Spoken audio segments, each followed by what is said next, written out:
குட்கா போதைப்பொருள் விற்பனை செய்வதாக விசாரணைக்கு அழைத்துச் செல்லப்பட்ட மாற்றுத்திறனாளி சபரிவர்மன் கொலை செய்யப்பட்ட சம்பவம் பெரும் பரபரப்பை ஏற்படுத்தியிருக்கிறது. தற்பொழுது பத்திரிகையாளர் சுவாமிநாதன் அவர்கள் நம்மோடு இணைப்பில் இருக்கிறார். அவரிடம் பேசலாம். சார் வணக்கம். கன்னியாகுமரி அருகே பெட்டிக்கடையில் குட்கா போதைப்பொருள் விற்பனை செய்ததாக விசாரணைக்கு அழைத்துச் செல்லப்பட்ட சபரிவர்மன் என்ற மாற்றுத்திறனாளி கிளை சிறைச்சாலையில் தாக்கப்பட்டு உயிரிழந்திருக்கிறார். இந்த சம்பவம் எதை உணர்த்துகிறது? தமிழ்நாட்டில் சட்டம் ஒழுங்கு சீர்கெட்டுள்ளதாக தொடர்ந்து குற்றச்சாட்டுகள் எழுந்து வரக்கூடிய நிலையில் மக்களுக்கு வெளியிலும் பாதுகாப்பு இல்லை, காவல் நிலையங்களிலும் சிறைச்சாலைகளிலும் பாதுகாப்பு இல்லை என்ற ஒரு அச்ச சூழல் உருவாகி இருக்கிறதா? ஆமா, நிச்சயமாக இது காவல்துறையினுடைய தவறு. நீங்க முதல்ல அவர் சபரிவர்மன் மாற்றுத்திறனாளி. நீங்க மாற்றுத்திறனாளியை நடத்துவதற்கென்று சில முறைகள் இருக்கிறது.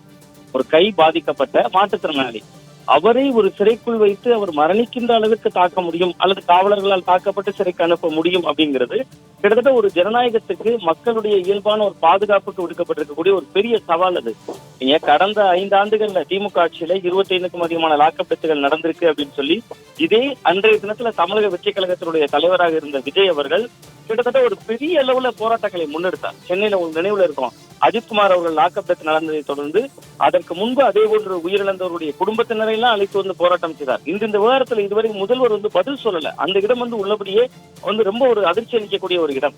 நீங்கள் எதை முன்னிலைப்படுத்தி தேர்தலை சந்தித்தீர்களோ அந்த விஷயம் இன்னும் தொடருது அப்படிங்கிறது ரொம்ப ஒரு வேதனையான விஷயம்.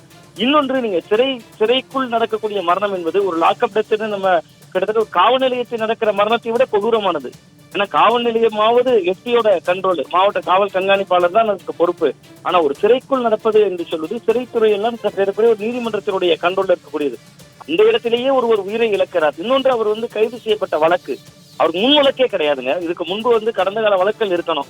ஒருவர் நீங்க கொடூரமாக தாக்குறீங்கன்னா அதற்கு முன்பு அவர் மேல லோக்கல் போலீஸ் ஸ்டேஷன்ல ஒரு 5-6 குற்ற வழக்கல் இருக்கு அப்படின்னா கூட ஓகே, அதனால ஏற்கனவே ஒரு பழைய குற்றவாளி, நம்ம ஆவணப்பதிவுல இருக்கக்கூடிய ஒரு பெருங்குற்றவாளின்னு சொல்லலாம்.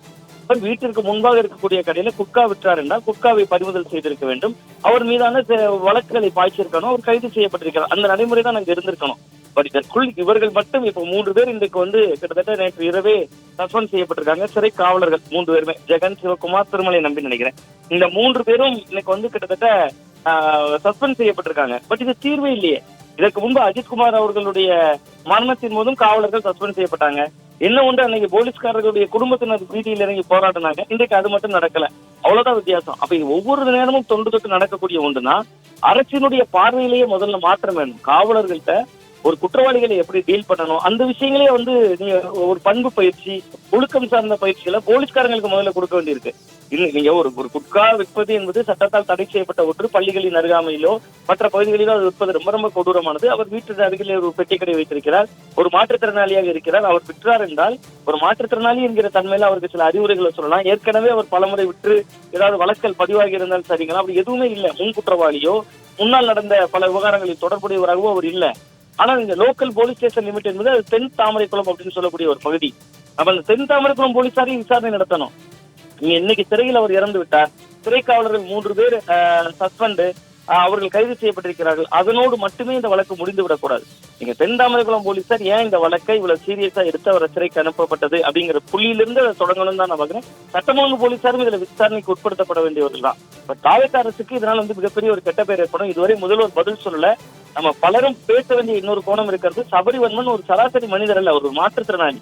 அப்ப ஒரு மாற்றுத்திறனாளிகளுக்கான உரிமை சட்டம் என்று தனியாக இருக்கு. 2016 பிரிவு 92 பேசுது மாற்றுத்திறனாளி எப்படி நடத்தணும். அப்ப அந்த போன்ற பிரிவுகளையும் இதுல பயன்படுத்தணும். அப்பதான் காவலர்களுக்கு உண்மையிலேயே அச்சம் வரணுங்க. போலீஸை பார்த்து மக்களுக்கு வர வேண்டியது மரியாதை தான், அச்சம் கிடையாது.